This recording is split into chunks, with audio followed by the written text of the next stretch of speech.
Қайырлы күн оқушылар, бүгінгі сабағымыздың тақырыбы логикалық операторлар. Төмендегі командаларға назар аударып, блокты табайық. Жарайсыздар. Бұл келбет блогының командалары. Командаларды қызметіне сай орналастырып көрелік. Бірінші пунктке қай команда сәйкес келеді? Дұрыс айтасыздар. Фонды фон бірге ауыстыру командасы. Келесі. Костюмнің мәнін қайтару. Жақсы, жарайсың. Костюм. Келесі, үшінші пункті костюмді ауыстыру. Жарайсың. Костюмді ауыстыру батырмасы келеді. Келесі костюмге ауыстыру. Қай команда келеді? Дұрыс айтасың. Келесі костюм. Бүгінгі сабақта білеміз логикалық операторларды, логикалық операторлар қызметін. Оқушылар, бүгін біз Scratch бағдарламасында тағы да бір блокпен танысамыз. Бұл блокты біз операторлар блогы деп атаймыз. Операторлар блогы жасыл түспен белгіленген.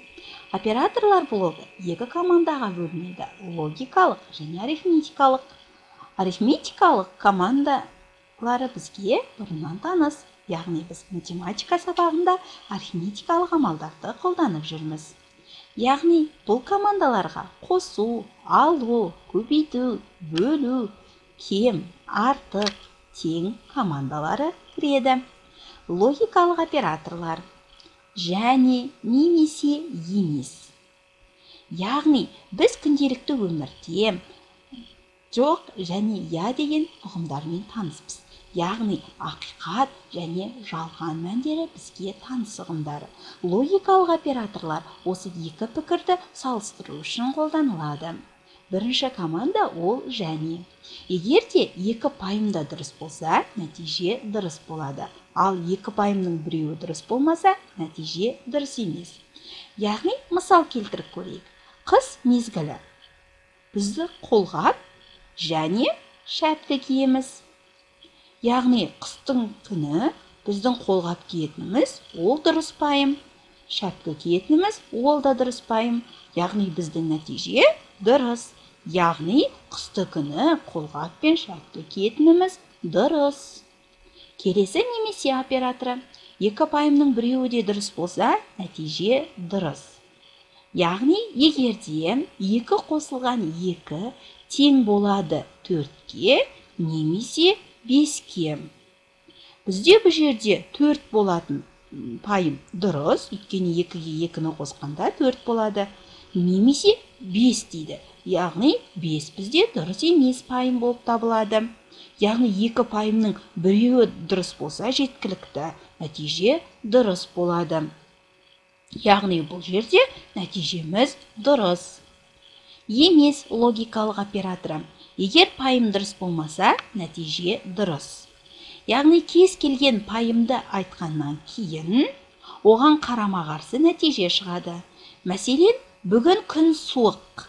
Бірақ та біз емес операторын қолданатын болсақ, бүгін күн суық емес. Яғни нәтиже дұрысқа ауысады. Оқушылар, енді логикалық операторларды қолданып, Scratch бағдарламасында мысал қарастырайық. Ол үшін Google браузерін ашып, іздеу жолағына онлайн Scratch деп жазамыз. Бірінші тұрғанды басамыз. Создавай батырмасын басамыз.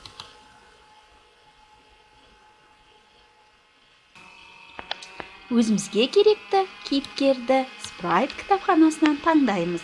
Ол үшін төменде көрсетілген Sprite таңдау батырмасын бір рет шертеміз.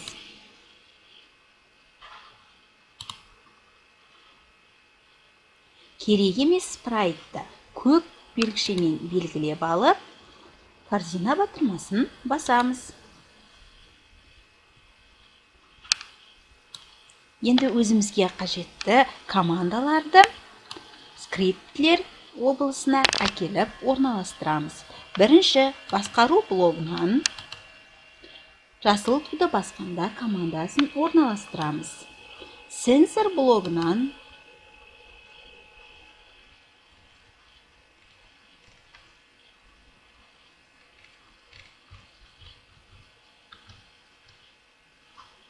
сұрау және күту командасын орналастырамыз.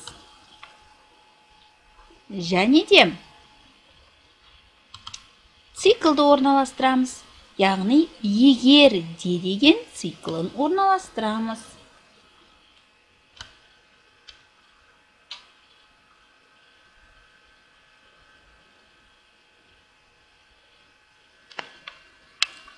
Және егерде циклы бізге 2 рет қажет болады.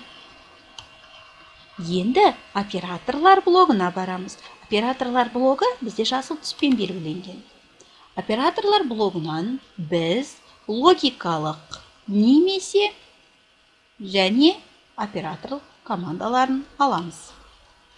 Және немесе сенсор блогына өтіп, ответ командасын аламыз.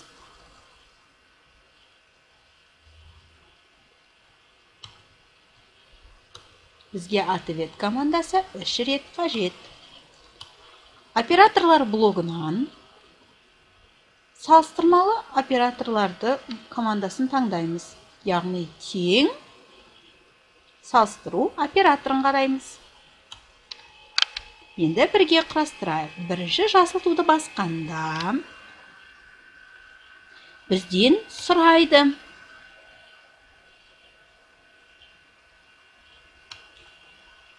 Біздің елдің астанасын ата.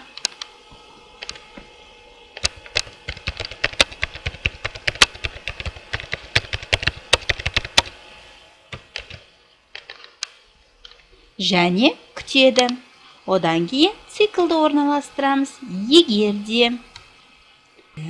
Егер командасының ішіне немесе оператор командасын орналастырамыз. Немесе оператор командасының бірінші бөлігінің ішіне салыстыру оператор командасын енгіземіз. Және салыстыру операторының бірінші бөлігіне ответ қоямыз. Және екінші 50 саны жазылған жерге біз Астана деп жазамыз. Келесі әрекетті бірге қайталап жасайық. Тағы да салыстыру операторын әкелеміз. Салыстыру операторын немесе логикалық операторының екінші бөлігіне орналастырамыз. Салыстыру операторының бірінші бөлігіне жауап командасын енгіземіз. Және келесі 50 деген сөзге біз Нұрсұлтан деп жазамыз.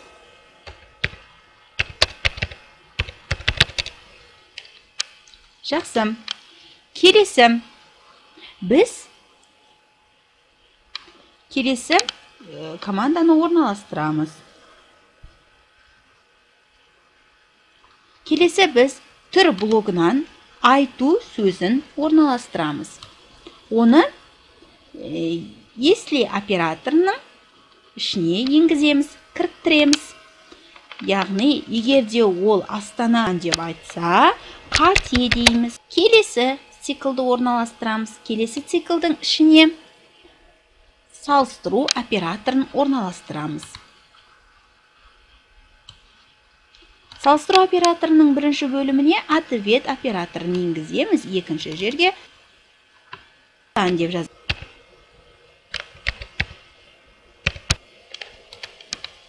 Түр блок әлем сөзінің орнына қосып Астанасы.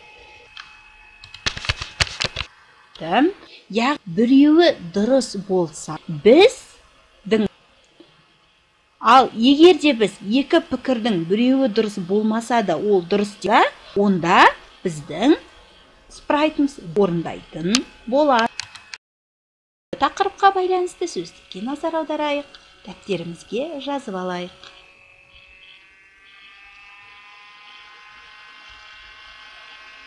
Тапсырма оқулықта 24-ші беттегі сұрақтарға жауап берейік тапсырмасын жазбаша түрде орындаймыз.